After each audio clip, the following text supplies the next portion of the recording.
what do you think are some of the best practices that companies should optimize considering their CSR spend in light of GST regulation? So I've been telling, I read that question also. But Joel, since GST has, if you want to optimize GST, your projects which you are undertaking, okay, you should take care that not much of GST is spent on the projects. Correct. But your outgo in the project cost should be less on the GST aspect. So it should be done by very small players so that they don't have GST. So you also don't spend on GST.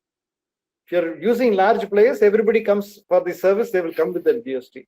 Indirectly, you will be encouraging the micro sector. Correct. Small people. Correct.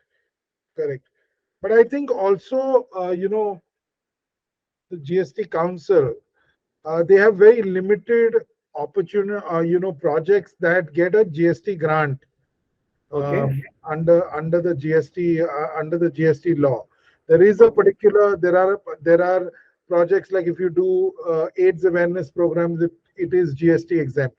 If you do a program with jail inmates, it is an exempt.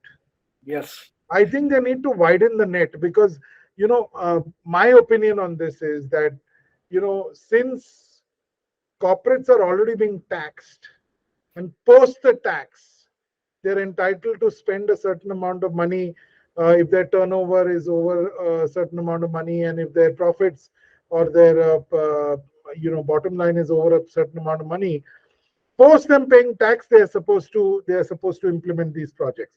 So if the GST Council could widen the kind of opportunity that we as Section 8 companies or implementation agencies on behalf of corporates could spend money on. For example, I think the biggest area where they should take into account is today, India has the youngest workforce.